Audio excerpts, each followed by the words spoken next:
Apocalipse, capítulo 2, eu quero ler convosco os versos 8 a 11. Apocalipse, capítulo 2, versos 2 a 11. Com este texto eu quero dar seguimento ao nosso estudo sobre este livro, o livro do Apocalipse, a revelação do Senhor Jesus Cristo.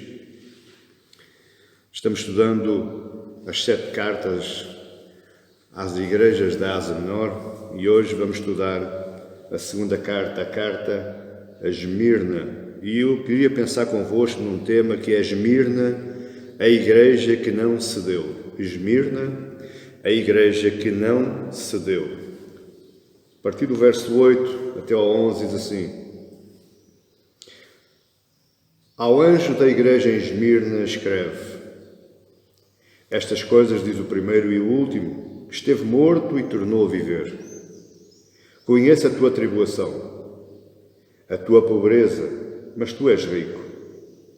E a blasfémia dos que a si mesmo se declaram judeus e não são, sendo antes sinagoga de Satanás. Não temas as coisas que tens de sofrer. Eis que o diabo está para lançar em prisão alguns dentre vós, para ser dispostos à prova. E tereis tribulação de 10 dias.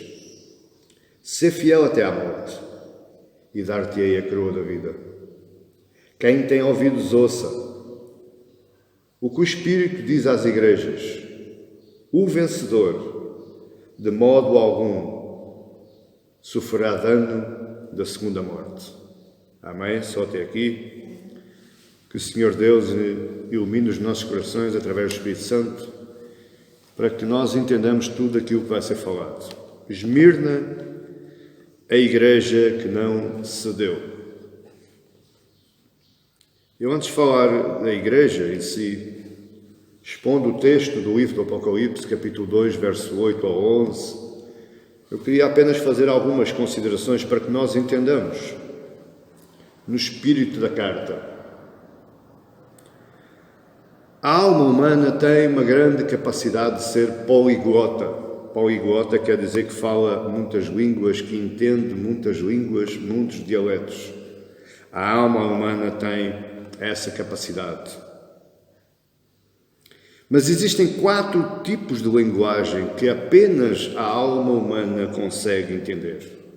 Mais nenhum animal, mais nenhum ser à face da terra entende estes 4 tipos de linguagem, e eles trabalham basicamente com as nossas emoções, a saber, o amor, a alegria, a música e o sofrimento. Sem uma alma para entender estes 4 tipos de linguagem, nenhum destes sentimentos faria algum tipo de sentido. Mas apesar disso, existem sentimentos que não podem ser expressados por palavras, por ações ou por sons. Por exemplo, o sentimento do sofrimento, ele é muito complicado de entender. A alma humana não, embora o entenda, custa-lhe, é difícil entender porque é que a alma sofre, porque é que alguém sofre, e um dos sentimentos mais complicados é mesmo este, é o sofrimento. Por exemplo, alguém consegue explicar como é que se sente um pai quando perde um filho? É muito complicado. Ele está chorando, está sofrendo. Não. O choro, ele é externo, é uma demonstração externa daquilo que está passando por dentro. Muitas vezes a alma sofre por dentro e não há transparência externa. Ninguém sabe o que aquela alma está sofrendo. Apenas eu e Deus. Neste mundo totalmente desconhecido, embora alguns de nós já vivamos há alguns anos neste mundo, mas ainda que não conseguimos perceber porque é que sofremos. E também não conseguimos perceber porque é que não se consegue orar, desabafar com Deus quando estamos passando por certo e determinado tipo de sentimento. Agora, meu amado irmão e irmã deve estar perguntando: por que é que o pastor está falando nisto? Qual é a importância de falar nisto? Sofrimento, alegria, amor, música, dificuldade perante este mundo. Porque a igreja de Esmirna era uma igreja que entendia muito bem a linguagem do sofrimento. Ela entronizou a linguagem do sofrimento. Foi a única igreja que ela sofria, mas ela não cedeu. Ela não se abateu. Ela não se demoveu da sua fé. Eu quero dizer que são 7 cartas que Jesus dá a João para as 7 igrejas da Ásia Menor. Estas 7 cartas ilustram na sua íntegra, na sua totalidade, aquilo que é a nossa vida, a vida da nossa igreja. Esmirna, a igreja que estava na cidade de Esmirna, ela faz parte da nossa vida, ela faz parte da nossa igreja, ela faz parte da nossa casa, ela faz parte do nosso dia-a-dia. E o meu propósito com a exposição deste texto, com a busca incessante pelo Espírito, o entendimento desta carta, o meu propósito é que você se fortaleça face ao sofrimento, que você não ceda, que você não se abale, que você não se demova. Esmirna era uma igreja tão fiel que, apesar de tentações, apesar de sofrimentos, ela não cedeu às paixões oferecidas pelo mundo. Não são poucas as vezes, além de não só cristãos, mas amigos meus, que por causa do seu sofrimento diário, eles cedem a outras paixões, eles enveredam por outros caminhos esses que o podem levar à perdição e à ruína da sua alma e da sua vida. O mundo, ele pressiona-nos para nós sermos como ele. O mundo também nos pressiona para que nós criemos uma certa amargura face ao sofrimento. Mas a pergunta é: Esmirna poderia ceder ao ódio? Esmirna podia ceder ao ressentimento? Esmirna podia ceder à angústia, à amargura? E eu digo, claro que sim. Claro que sim. Ela podia ter cedido. A Esmirna sofria perseguições. Está aí no verso 9. Fome. Esmirna sofria calúnias por causa da sua fé. Mas eles não cederam a essas pressões. Eles mantiveram-se firmes. Eles mantiveram-se no seu lugar. Eles mantiveram-se de cabeça erguida e com os seus olhos postos em Deus. Repare, das 7 igrejas, apenas 2, como formas nós já falamos, apenas 2 recebem elogios. Esmirna apenas recebe elogios. Esmirna não recebe exortações. Esmirna não recebe críticas. Porquê? Porque eles, ao se manterem firmes, a sua firmeza estava na sua consciência, na sua certeza que em Cristo, apesar de toda a pressão do mundo exterior, em Cristo eles teriam paz. O seu pastor, João, ele tinha ensinado bem, assim como Pedro, mas eles tinham ensinado bem aquela igreja, que em Cristo, apesar de sofrermos, apesar de estarmos abalados, apesar da nossa fé estar Para lá e para cá, em Cristo eles tenham paz, e está em João 16:33, as palavras que Jesus deixou aos seus discípulos, e ele diz: estas coisas vos tenho dito para que tenhais paz em mim. No mundo passais por aflições, mas tende bom ânimo, tende coragem, mantenham-se firmes, porque eu venci o mundo. Esmirna tinha pleno entendimento e conhecimento destas palavras de Jesus aos seus discípulos, das últimas palavras que ele falou aos seus discípulos antes de ascender aos céus. Mas eles também conheciam a verdade do ensino, através do ensinamento de Paulo e do apóstolo e do pastor da igreja de Éfeso, Timóteo. E Paulo escreve a Timóteo na sua segunda carta, capítulo 3, verso 12, e diz: ora, todos quantos querem viver piedosamente em Cristo Jesus serão perseguidos. Isto é loucura. Isto é loucura. Se eu quero ter paz em Cristo, então eu vou ser perseguido. E eu, quando sou perseguido, eu não me posso abalar, mas tenho que me manter firme. Isto é loucura. Mas a igreja que estava em Esmirna, eles estavam alicerçados, fundamentados nesta tremenda verdade bíblica. Esmirna, no grego, ela tem tradução de mirra. E mirra quer dizer erva amarga. O nome de Esmirna era erva amarga. Estou a falar na cidade e não na igreja. Não se iluda, meu querido e minha querida. A vida neste mundo sempre terá sabor de erva amarga.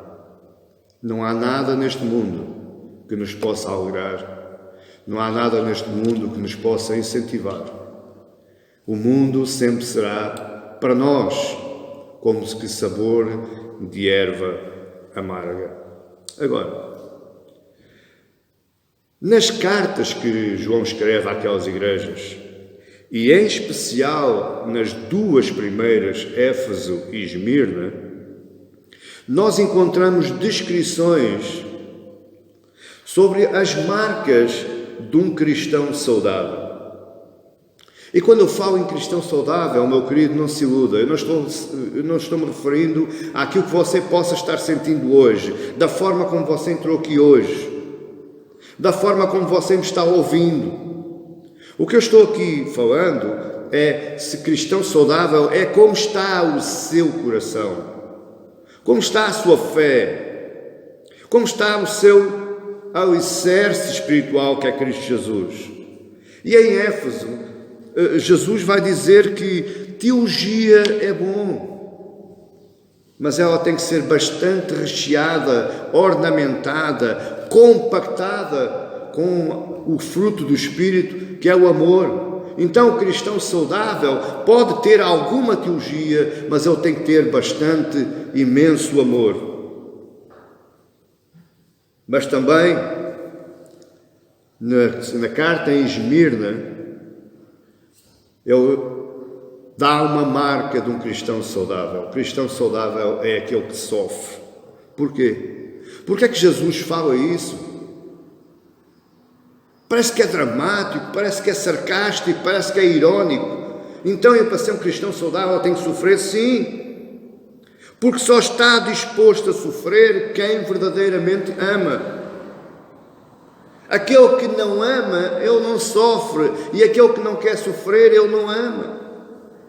Então, se eu amo, se eu digo que amo, porque é uma marca de um cristão saudável, então, por consequência disso, eu tenho que estar sujeito e disposto a sofrer por causa deste mundo. Eles não cederam. A igreja em Esmirna não cedeu por causa do seu amor a Cristo. E esse tem que ser o nosso objetivo, esse tem que ser o nosso alvo, esse tem que ser a nossa meta, é o amor a Cristo. E eu, para amar a Cristo, tudo o que vier pelo caminho eu tenho que suportar. Ai, meu amado, minha amada. Como o cristianismo de hoje está carente do amor que me leva a sofrer pela causa de Cristo. A mim já me disseram assim, o crente não sofre. Porque o crente que sofre das duas uma, ou anda em pecado ou não tem fé. Que tolice. Que tolice. Jesus elogia a igreja que estava em Esmirna por causa da sua fé, por causa do seu amor a Cristo e por causa do seu sofrimento. Jesus não disse à igreja que estava em Esmirna, tu andas em pecado, tu não tens fé. Pelo contrário, Jesus promete bênçãos extraordinárias a esta igreja por causa do seu sofrimento, por amor à causa de Cristo. O que é que nos faz o sofrimento? A nós, seres humanos, raça humana, aliás, somos nós os únicos que sofremos, mais nenhum ser sofre. A nós, o sofrimento faz-nos duas coisas completamente diferentes, completamente antagónicas, completamente no sentido oposto. Primeiro, ou o sofrimento nos faz pessoas mais dóceis e mais amáveis. Segundo, ou o sofrimento nos torna pessoas mais amargas e intratáveis. Não há terceira opção. O sofrimento no ser humano. E em nós cristãos. Eu posso tornar-me um cristão amável porque eu estou sofrendo, mas eu posso tornar-me um cristão intratável porque eu estou sofrendo. Quantos de nós já não ouvimos? Eu não quero saber mais da igreja, eu não quero saber mais do pastor, eu vou-me embora, eu não quero saber mais de Deus porque eu estou sofrendo. Esse tornou-se intratável, tornou-se amargo. Mas outros eu já ouvi dizer, eu estou sofrendo, mas eu vou continuar, porque o meu Deus é maior que o meu sofrimento. Esse tornou-se um cristão amável, um cristão dócil, um cristão que não transporta a sua amargura para os outros. Apenas o Evangelho nos molda a Cristo. Eu vou repetir, apenas o Evangelho nos molda a Cristo, mas infelizmente não é o Evangelho de hoje. Não é o Evangelho que se prega hoje. Agora, para nós entendermos esta questão do sofrimento, nós temos que ir lá a Mateus 5, às palavras de Jesus, que ele diz que quem se torna humilde de espírito, bem-aventurados os humildes de espírito, bem-aventurados aqueles que choram, vocês sereis perseguidos por causa do meu nome. E depois no verso 13 de Mateus 5, ele vai dizer, vocês têm que ser diferentes, porque vocês são sal da terra, vocês são sal, luz do mundo. Qual é a conexão entre essas palavras de Jesus, entre a diferença e o sofrimento? Porque essa diferença, ela nos marca em relação ao mundo. Aquilo que o mundo faz quando está amargurado, quando está sofrendo, ele se torna odioso, ele se torna maldoso, ele se torna caluniador, ele se torna mentiroso. Mas o cristão, quando está sofrendo, ele começa saboreando a alegria do sofrimento. Ele começa se alegrando da alegria nas dificuldades. E começa pensando, eu sofro porque eu sou diferente. Eu sofro porque eu não sou igual aos outros.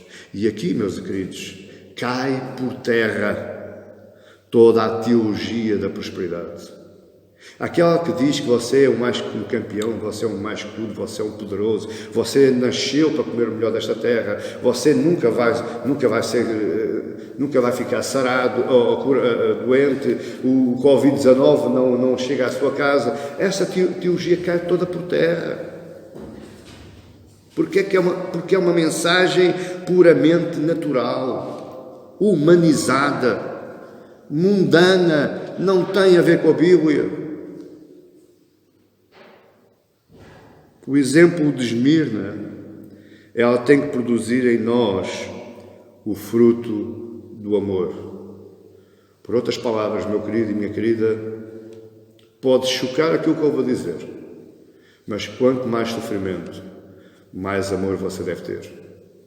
Esse é o exemplo que a Igreja de Esmirna nos traz à nossa vida. Agora, voltando novamente para a Igreja, quais são os sofrimentos que esta Igreja suportou?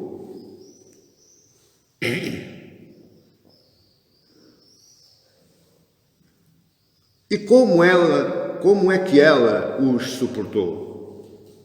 Em 1 de Pedro 5, Pedro está escrevendo para esta igreja também, para as igrejas da Ásia Menor, e ele diz assim: lançando sobre ele toda a vossa ansiedade. Ansiedade aqui engloba tudo: ansiedade, amargura, tristeza, infelicidade, porque ele tem cuidado de vós. Sede sóbrios e vigilantes. O diabo, vosso adversário, anda em derredor, como o leão que ruge, procurando alguém para devorar. Agora olhe, o que é que nós fazemos quando o diabo ruge à nossa volta? O que é que nós fazemos quando o diabo se utiliza de pessoas e de situações que nos trazem sofrimento à nossa vida? Nós não fugimos. Nós fazemos como Pedro está falando aí no verso 9, resistir-lhe firmes na fé.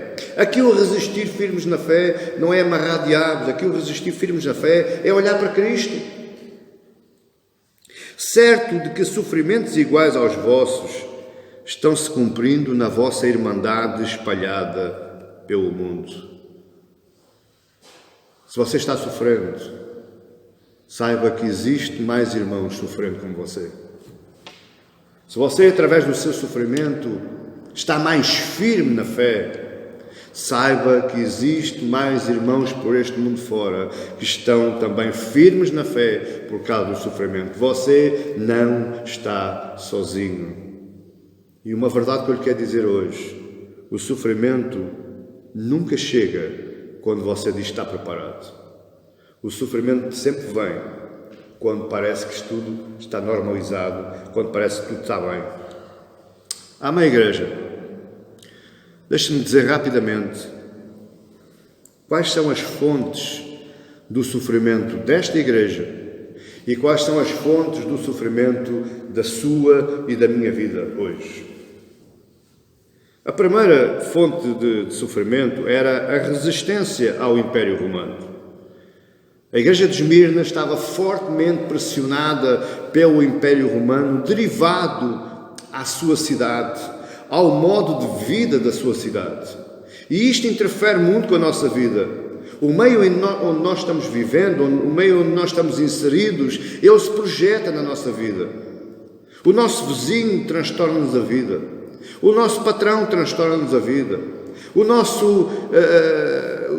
As pessoas que correm, que andam ao nosso lado, na mesma rua que nós, na cidade onde nós habitamos, eles transtornam-nos a vida. E isso, o modo de vida onde nós habitamos, transtorna-nos a vida. Porquê? Porque nós somos diferentes. No ano de 195 a.C., o Império Romano constrói na cidade de Esmirna um templo dedicado à deusa Roma. Aquele templo obrigava toda a gente a irem lá prestar culto a Roma. Roma deixou de ser cidade, capital do império, e passou a ser uma deusa. Logo, essa cidade foi reconhecida pela sua lealdade ao Império de Roma. No ano 25 depois de Cristo, foi concedido à cidade de Esmirna o privilégio para levantar um templo ao imperador Tibério César. O culto ao império e ao seu governador, a César, era forte e bastante visível, era constante, era obrigatório, não passava em vão. E o resultado da recusa dos cristãos a este culto foi motivo de perseguição de Roma e da própria cidade. Deixa que eu lhe explique uma coisa. Os únicos que não cumpriam culto a Roma eram os judeus. Os judeus estavam autorizados a não prestarem culto a Roma. Mas o mesmo não se passava com os cristãos, você está entendendo? O cristão era como outro povo qualquer, não ia à sinagoga, não ia ao templo, não seguia o farisaísmo, então tinha que prestar culto a Roma. E estes cristãos da igreja de Esmirna, eles foram perseguidos por Roma e por a própria cidade. Olha o que é que o autor de Hebreus diz sobre este caso. Hebreus 10, 32 diz: lembrai-vos, porém, dos dias anteriores em que, depois de iluminados, sustentaste grande luta e sofrimentos. Ora, expostos como em espetáculo, tanto de opróbrio como de tribulações, ora, tornando-vos coparticipantes com aqueles que desse modo foram tratados. Porque não somente vos compadeceste dos encarcerados, como também aceitaste com alegria o espólio dos vossos bens, tendo ciência de possuirdes vós mesmos património superior e durável. O que o autor de Hebreus está dizendo é que este povo, ele aceitou com alegria a perseguição que lhe estava imposta. Porquê? Porque eles tinham um património superior. O que é o património superior e durável? É a nossa fé em Cristo. É Cristo Jesus dentro dos nossos corações. Podem até ser dados históricos, aquilo que eu estou falando. E estes dados históricos podem o estar enfadando, podem o estar aborrecendo. Mas apesar de tudo, isto tem tudo a ver, está tudo interligado. A história de Esmirna faz parte da sua história. A história de Esmirna faz parte da minha história.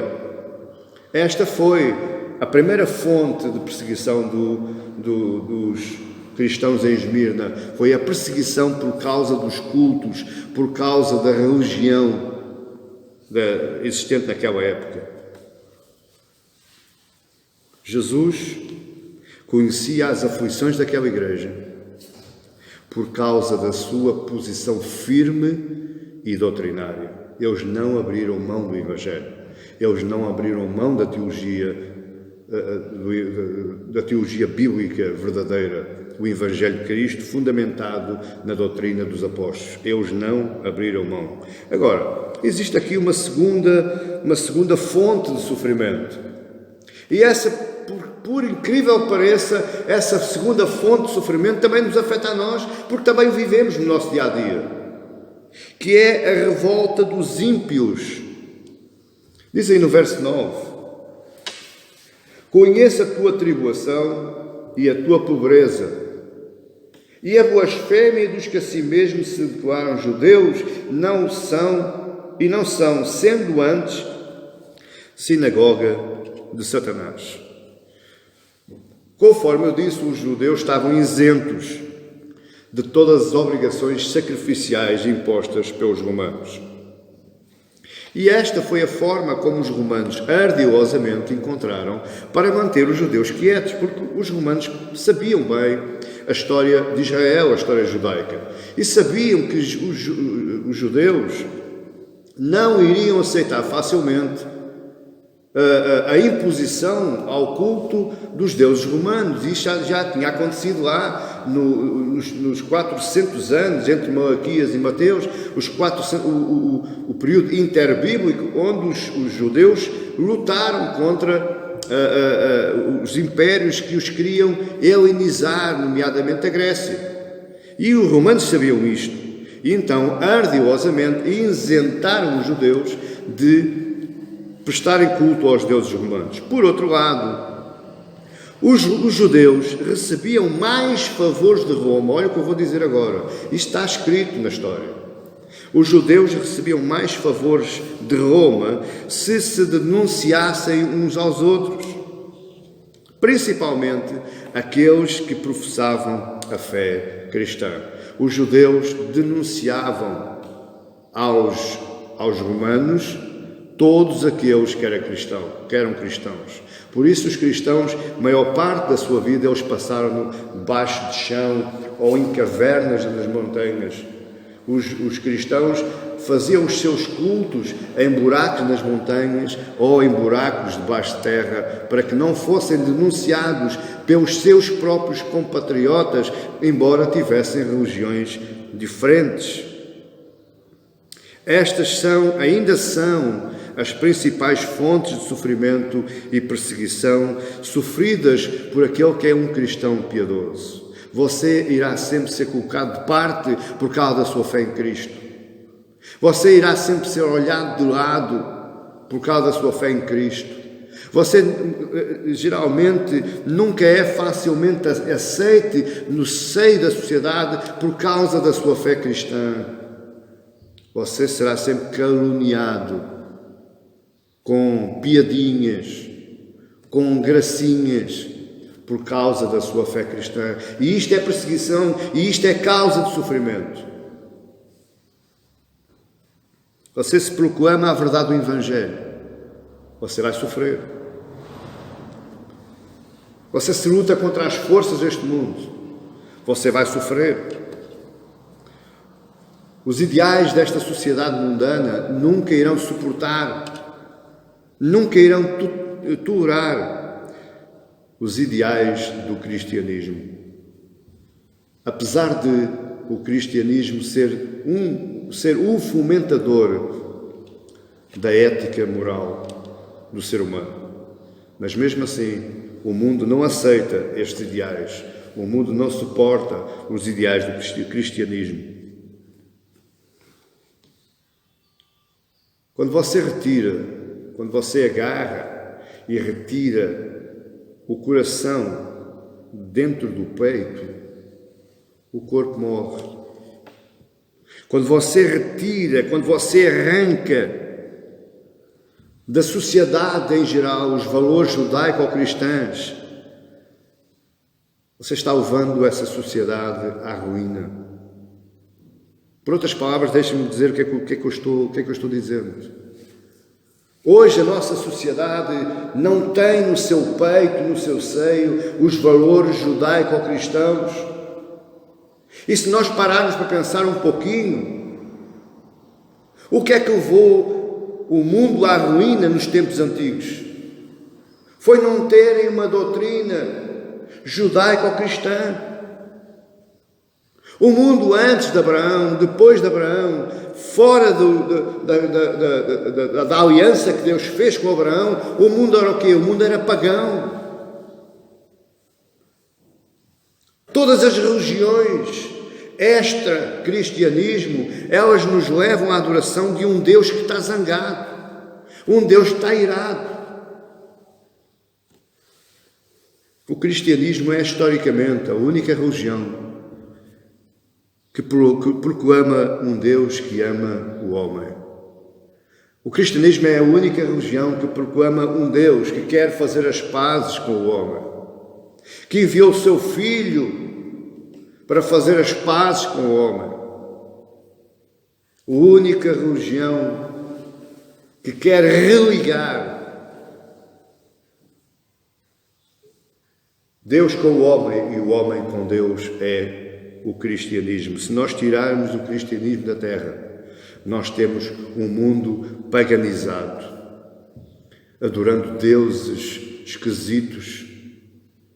Temos mais religiões de mistério, cultuando, sacrificando diariamente para que esse Deus não se zangue ainda mais. Quem gosta de estudar a história grega, a história romana, você vai ver que eles sacrificavam diariamente para que os deuses do mar, os deuses da terra, os deuses das tiaras, os deuses das fontes, os deuses da noite, os deuses do dia, não ficassem zangados. Nós adoramos um Deus, não é porque Ele, com medo de que Ele fique zangado, nós adoramos um Deus porque Ele nos ama. Porque Ele nos ama.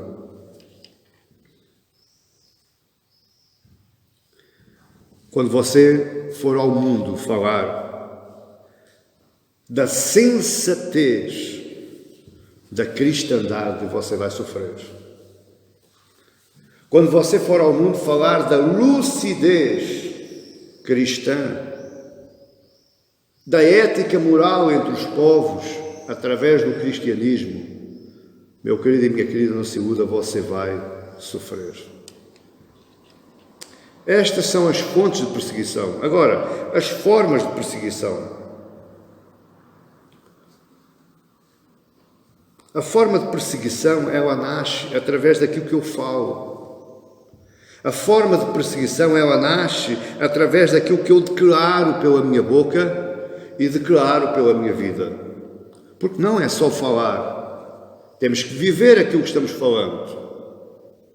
Porque não é bonito nós falarmos para cristãos e vivermos lá fora como não cristãos. Agora, o que é que Deus pede de nós? Que nós falemos como cristãos e vivamos como cristãos, não com os cristãos, mas com os não cristãos. Pastor, mas isso vai me causar perseguição. Pois é. Pois é.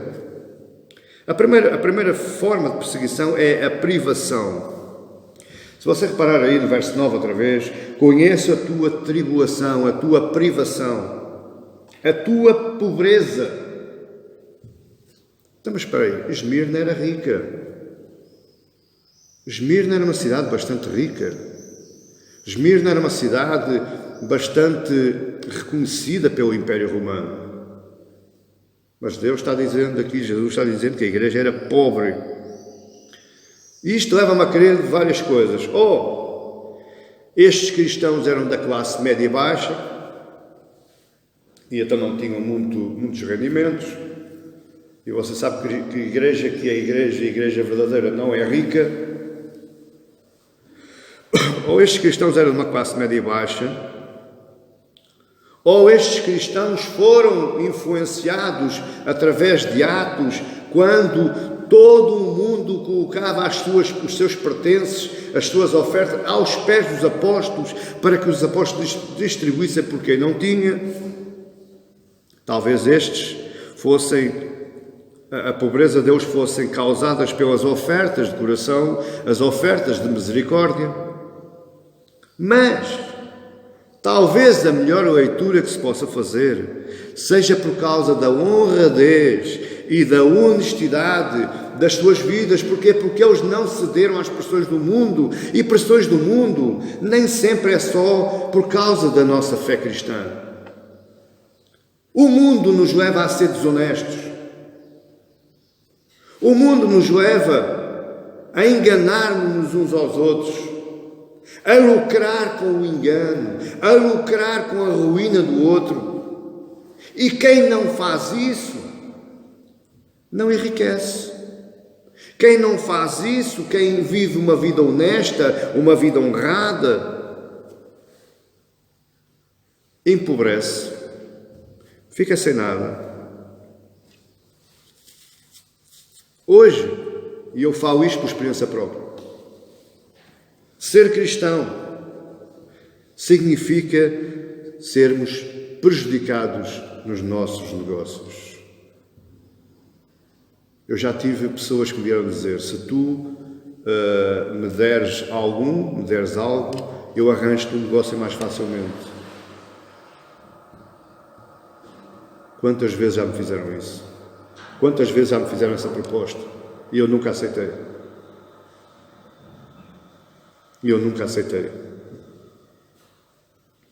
A pobreza tem um papel bastante importante na vida ativa de um cristão.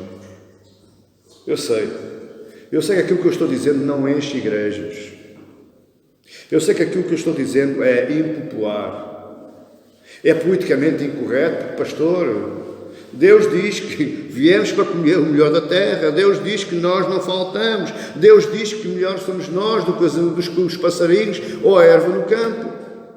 Mas eu vou lhe dizer novamente, a pobreza tem um papel bastante importante na vida ativa de um cristão. Agora a pergunta é: como é que eu, que quero ser cristão piedoso, consigo sobreviver de forma honesta num mundo desonesto? Grande pergunta que você me está fazendo. Mas eu quero responder. Eu quero responder com uma passagem que está aí no Apocalipse, que diz que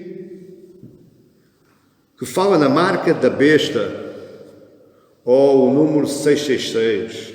A marca da besta na testa e na mão. Ok? O mundo aí fora diz que é essa marca, que é um chip, que vai controlar toda a nossa vida.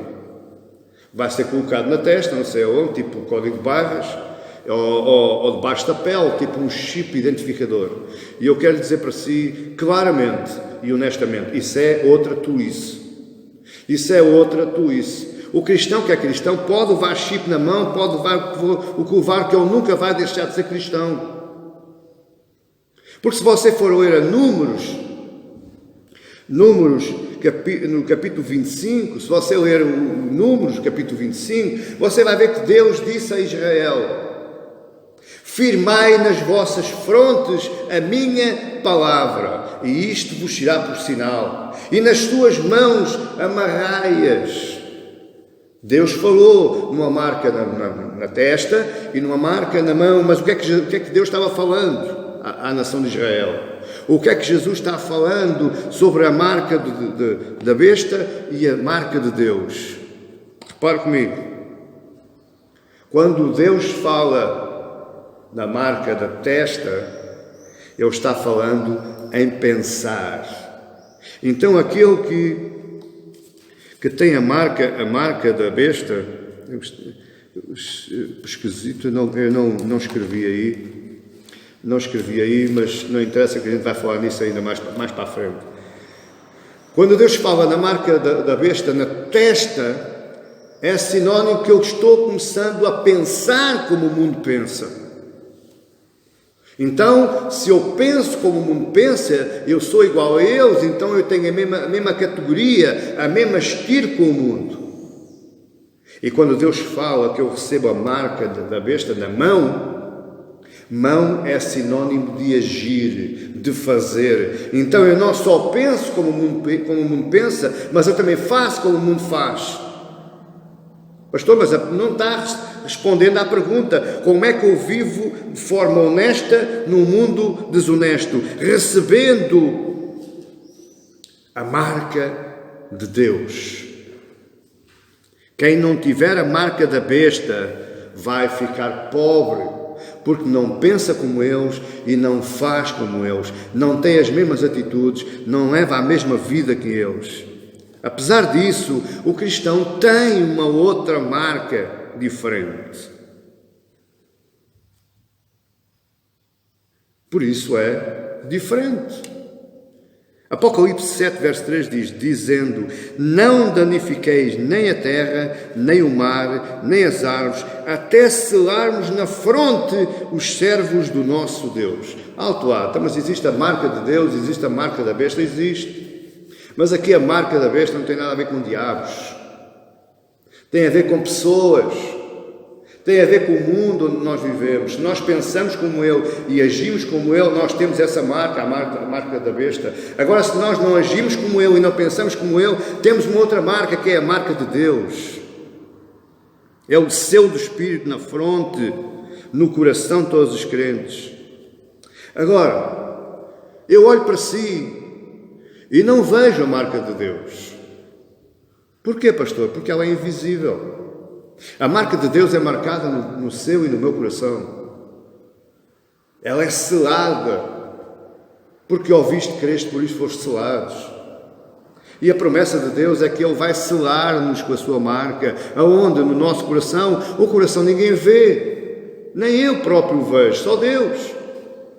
Agora, a marca da besta é bastante visível.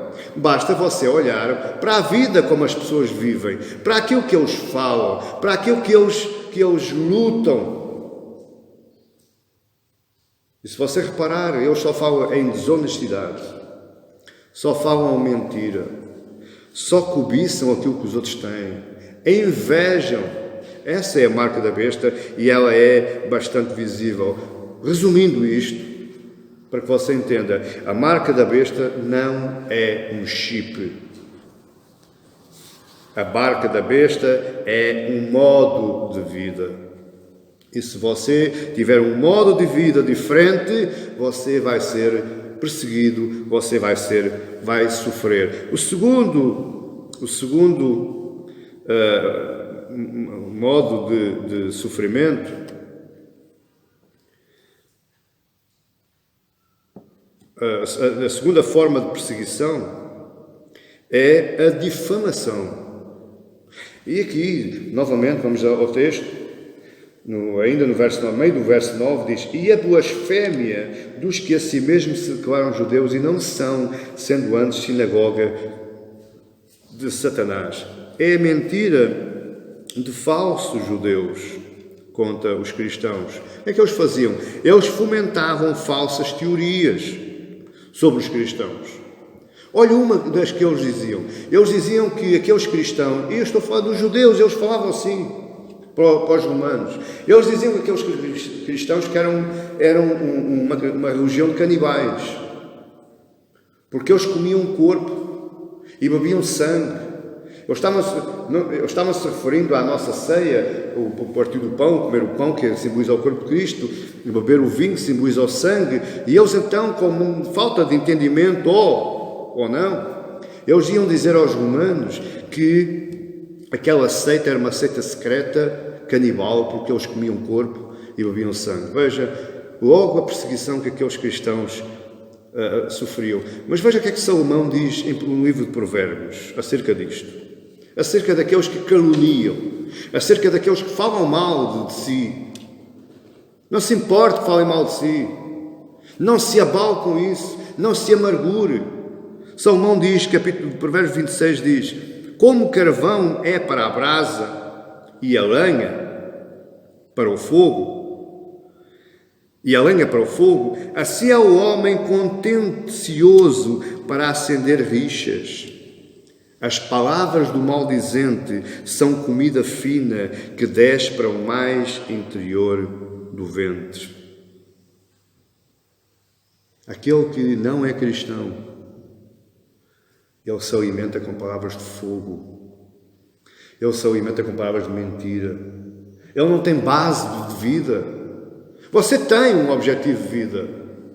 Você tem um método de vida. Você tem uma meta na sua vida. Mas aquele que não é cristão não tem. Então ele tem que alimentar a sua vida de algo. Onde é que ele vai alimentar? Na mentira, na maledicência, na calúnia. Mas, repare comigo, Jesus fala aí, aqueles que se declaram judeus não são, sendo antes, verso 9, sinagoga de Satanás. O que é isto, sinagoga de Satanás? Eu já ouvi tanta coisa tão engraçada. Dava filme de Hollywood, dava filme de ficção científica. Aliás, existe um movimento, que é o movimento da batalha espiritual, que eles andam combatendo as sinagogas de Satanás de rua em rua, de cidade em cidade, de país em país. O que é que Jesus diz como sinagoga de Satanás? Sinagoga de Satanás não é um edifício, não é um prédio, não é um local, não é uma rua, não é uma cidade, não é um país. Sinagoga de Satanás são os meios de difamação. Sinagoga de Satanás são os agentes de difamação, aqueles que difamam. Aqueles que difamam são sinagoga de Satanás. Sinagoga de Satanás são também aqueles, não é só os meios de difamação, não são só os agentes de difamação, mas sinagoga de Satanás são também aqueles que ouvem e aceitam a difamação. Não percebi. Quando alguém vai dizer mal de si, aquele que ouviu essa maledicência, dizer, não sabia, mas que malandro. Esse é sinagoga de Satanás. Aquele que ouve e aquele que aceita. Perder os meus bens, ficar pobre é mau. Agora, perder a minha reputação é pior ainda. E Deus não perdoa. Deus não perdoa aquele que calunia um próximo seu. Deus não perdoa. Como é que eu ajo face à difamação? Estou já caminhando para o final. Como é que eu ajo face... Como é que tem que ser a minha vida face àqueles que difamam ou face à difamação? 1 Pedro, 2 diz: pois ele, Pedro está falando de Jesus, pois ele, quando ultrajado, não revidava com ultraje. Quando maltratado, não fazia ameaças, mas entregava-se àquele que julga retamente. Então, como é que deve ser a minha posição face à difamação? Fazer como Jesus fez. Ser manso. Entregar as causas a Deus, porque Ele é que julga retamente. Não vá na onda de ir tirar despique. Não vá na onda de ir clarificar. Eu só vou clarificar. Não faça isso. Resguarde-se, ore e entregue as causas a Deus. Terceiro é a prisão. E aqui existem vários tipos de prisão. Quando Jesus fala aqui no verso 10, não temas as coisas que tens de sofrer. Eis que o diabo está para lançar em prisão alguns dentre vós, para ser dispostos à prova, e tereis tribulação de 10 dias. Ser fiel até à morte e dar-te-ei a coroa da vida. Aqui 10 dias não são 10 dias. Aqui 10 dias, o livro do Apocalipse é um livro metafórico, tem muitas metáforas. E quando Jesus fala aqui por um período, e tereis tribulação de 10 dias, quer dizer um período curto, não é um período muito longo. 10 dias quer dizer um período curto. E quando João escreve isto, ele lembrou-se das palavras de Daniel 1,12 diz: experimenta, peço-te, os teus servos 10 dias, prova os teus servos 10 dias, que se nos deem legumes a comer e água a beber. Então se veja diante de ti a nossa aparência e a dos jovens que comem das finas iguarias do rei. E segundo vires, age com os teus servos. E ele atendeu e os experimentou 10 dias. Aqui 10 dias foram 10 dias literais. Mas quando a Bíblia fala aqui em Apocalipse 10 dias, quer dizer por um período, mas um período curto, não é longo. É um período que vai acabar. Mas esta tribulação de 10 dias quer dizer que é um período curto, mas intenso, doloroso. Este é uma das formas de sofrimento. A quarta é a execução, ainda no verso 10. Eis que o diabo está para lançar entre vós,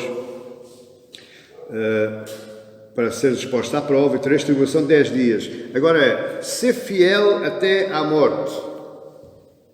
Ser fiel até à morte, pastor, eu tenho que perseverar toda a minha vida. Em certa parte é. Mas o que Jesus está aqui dizendo é que face ao sofrimento, face à perseguição, muita coisa pode acontecer e nós não estamos à espera. Ser fiel até à morte quer dizer, tem firmeza na tua fé. Não te abales nem para a esquerda, nem para a direita. Olha para mim, Policarpo era o pastor desta igreja. Policarpo recebeu esta carta para ler na igreja de Esmirna. Policarpo era o pastor de Esmirna que tinha sido discípulo de João. João falou muitas vezes a Policarpo que a igreja cristã ia passar por tribulações, ia passar por sofrimentos, ia ser perseguida, ia ser atormentada. E Policarpo recebe esta carta, lê esta carta à igreja, mas ele não sabia que se iria tornar num destes primeiros mártires após os apóstolos.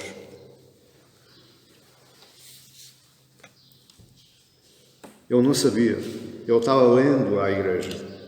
Mas ele iria ser o primeiro a morrer por causa da perseguição feita à igreja. Então, eu entendo isto de uma forma assim. Sofrimento faz parte da vida cristã. Vou dizer novamente, sofrimento faz parte da vida cristã. Há 30 e poucos anos atrás, eu entendi algo muito importante na minha vida, que é ser cristão não é fácil. Ser cristão é comprar uma batalha com muitas guerras. Policarpo recebe a carta e está todo contente lendo a carta à igreja, e pouco tempo depois ele iria sofrer às mãos do Império Romano. Policarpo foi colocado num poste no meio da praça e foi ateado de chamas ao corpo daquele homem. Só que Deus não deixou que as chamas queimassem. O Policarpo não morreu por causa das chamas. Deus não deixou. Então os soldados romanos, com raiva porque as chamas não o consumiram, eles chegaram perto dele e apunhalaram-no no coração. Mataram-no com uma punhalada no coração.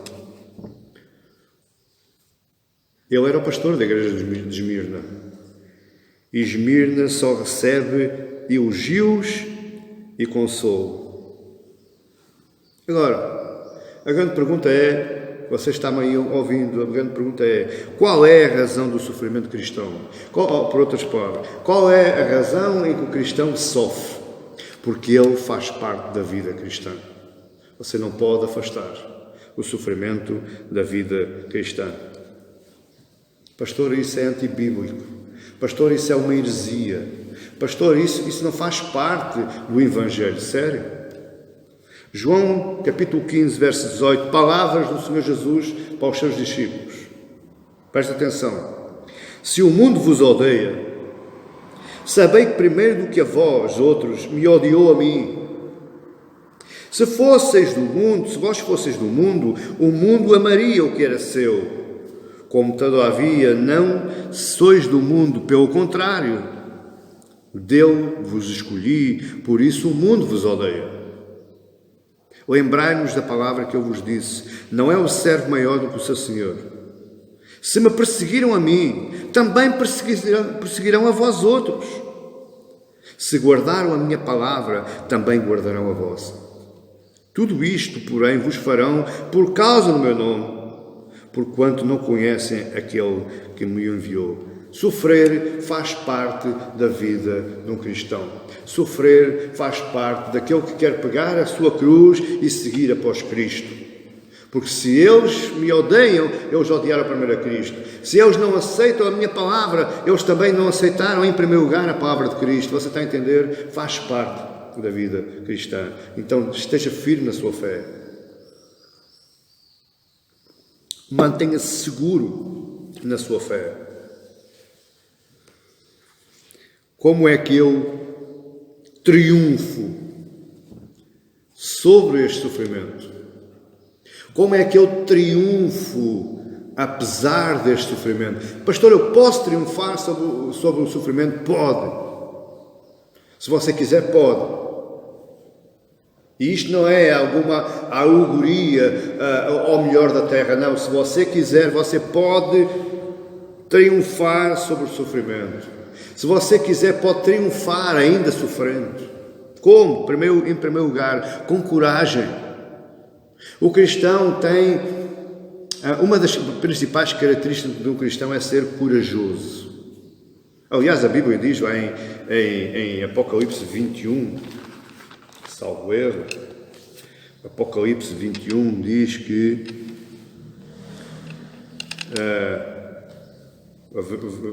21:8 diz: quanto porém aos covardes, aos incrédulos, aos abomináveis, aos assassinos, aos impuros, aos feiticeiros, aos idólatras e a todos os mentirosos, a parte que lhes cabe será no lago que arde com fogo e enxofre, a saber, a segunda morte. Os covardes não entram no reino dos céus. Portanto, coragem é um atributo, é uma característica daquele que é cristão. Quando o medo bater à porta, quando o sofrimento bater à porta, nós, se queremos vencer, só poderemos ter um único pensamento: Cristo Jesus. Com esse pensamento na nossa mente, nós vencemos qualquer tipo de sofrimento. Nós passamos no meio do sofrimento. Salmo 56 diz: os que me espreitam continuamente querem ferir-me. E são muitos os que atrevidamente me combatem. Em-me vindo o temor, o medo, o pavor, o sofrimento, hei de confiar em ti. Em Deus, cuja palavra eu exalto. Neste Deus ponho a minha confiança e nada temerei. Que me pode fazer um mortal? Se a minha mente estiver em Cristo, se o meu pensamento estiver em Cristo, nada nem ninguém me fará dano algum. Embora eu esteja sofrendo, mas nem assim o sofrimento abala a minha fé.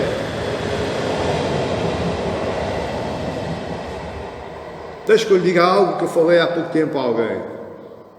Eu não me retrato da minha fé por causa do meu sofrimento. Eu não me nego a minha fé por causa daquilo que eu estou passando ou que ainda irei passar. A minha fé está em Cristo e não na minha vida terrena. Eu disse isto a alguém e eu digo isto a vós, igreja. E é isto que o Salmo está dizendo. Coragem. Porquê? Porque a obra de Deus não fica por metade. Se Deus tem um projeto, um plano para a sua vida, você pode sofrer, mas esse projeto, esse plano vai ser cumprido. Se você morrer, os seus filhos vão cá ficar, porque é plano de Deus. A continuação do seu nome vai se propagar por seus filhos. Se você tiver uma obra no reino, se você estiver dirigindo uma igreja, se você tiver algum papel dentro de uma igreja, se você morrer, esse papel vai continuar, porque é plano de Deus. O plano de Deus nunca fica por metade, ele tem sempre continuidade. Por isso é que é preciso coragem. A canção diz: ainda que tirarem a minha vida, quando eu chegar no céu eu vou-te louvar, eu vou-te adorar. Porque a minha morte não travou o plano de Deus. O meu sofrimento não travou o plano de Deus, nem trava o plano de Deus. E a coragem porquê? Porque eu tenho que saber, e eu sei, que se o tempo de Deus já chegou na minha vida, então Ele vai me chamar.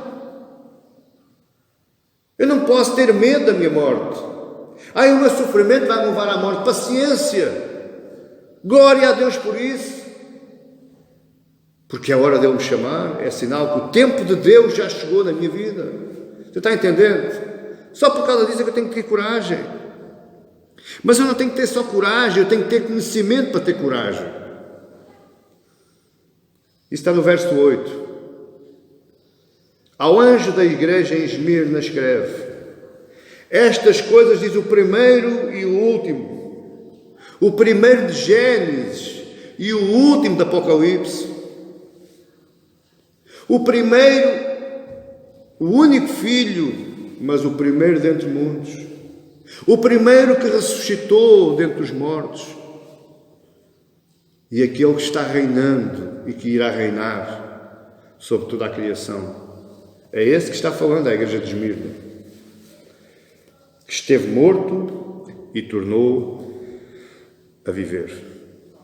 Para eu ter coragem, eu preciso de conhecer aquele que é a base da minha coragem. Para eu exercer coragem baseada na fé em Deus, eu preciso saber quem é Deus. Eu preciso saber quem é Cristo. Como é que eu conheço Deus, pastor?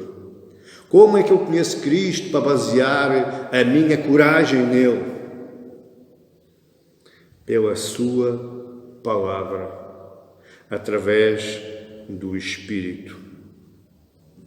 Ele está dizendo ao anjo da igreja em Esmirna: escreve, fala, eu sou o primeiro e o último, o que esteve morto e tornou a viver. O que é que Jesus estava anunciando àquela igreja? O que é que Jesus está anunciando hoje a nós aqui, Igreja de Olhão, povo santo de Deus? O que é que Ele está anunciando? Ele está anunciando que a palavra de Deus não muda apesar das situações. Ele está anunciando que Cristo não muda. Se eu estiver alegre, e é diferente se eu estiver triste. Ele é o mesmo. Ele é o primeiro e o último. Ele é aquele que esteve morto e que viveu. Ele é aquele que esteve no seu trono e está no seu trono e estará no seu trono. O que é que Jesus está anunciando a esta igreja? que o Deus que criou a nós, o Deus que o criou a si no dia do seu nascimento, ou quando você foi gerado no ventre da sua mãe, é o mesmo Deus que o irá recolher na hora da sua morte. Ele não muda. Ele é o ontem, é o hoje e o eterno. O que é que Jesus está anunciando a esta igreja de Esmirna e à igreja de Olhão hoje? Que é o mesmo Deus que lhe deu a obra e lhe dará a continuidade à sua vida e à sua obra. O seu nome nunca será esquecido. Porquê, pastor? Porque está escrito no livro da vida. É um nome que nunca será apagado. Esse é o Deus que está falando à igreja. O que é que Jesus está anunciando à igreja? Que Ele é o primeiro e o último na sua vida, na minha vida. Ele é Deus. Ele é Cristo. E por isso é que Ele diz: ser fiel até à morte. Porque aquele que em mim morre, tornará a viver. Então, amada igreja, sofrimento não é impedimento de eu ser cristão. Sofrimento, tristeza, eu compreendo, é duro, é difícil de aceitar. Ai, que difícil é aceitar o sofrimento. Que difícil é aceitar a tristeza. Mas se você basear a sua vida na palavra de Cristo, se você basear a sua vida naquele que é o primeiro e o último, naquele que entregou este livro do Apocalipse como a mostra do triunfo dele, porque ele não está no túmulo, ele não está na cruz, ele está no trono e a igreja o irá ver, a igreja irá ter com ele. É o triunfo. Apesar de nós sofrermos, que é doloroso, é triste, mas Ele é o Deus da nossa vida. Ele é o Deus da nossa salvação. Ele é o Deus que comanda e dirige a nossa vida. Ele é o Deus que ainda está escrevendo as páginas do livro da nossa vida. E esse livro ainda não se fechou, amada igreja. Porque muita gente já lhe pode ter dito: acabou, a tua vida acabou. O ponto final da tua vida já está posto. Eu digo: é mentira. Porque o único que tem o poder, o único que tem a caneta e a tinta para colocar o ponto final da minha vida é Deus, e Ele ainda não o colocou. Tenha fé. Esmirna a igreja que não cedeu face às provações, face ao sofrimento, e eu rogo a Deus, eu clamo a Deus, que você seja como a igreja de Esmirna. Não ceda, fique firme na sua fé, prevaleça na sua fé, coloque os olhos em Deus, pense Deus, fale Deus, alimente-se de Deus, e você vai ser um vencedor e Ele lhe dará a coroa da vida. Esta é a minha oração, este é o objetivo do meu sermão hoje, e isto é aquilo que eu espero receber de Deus através da vossa vida. Amém, igreja? Que Deus te abençoe, em nome de Jesus.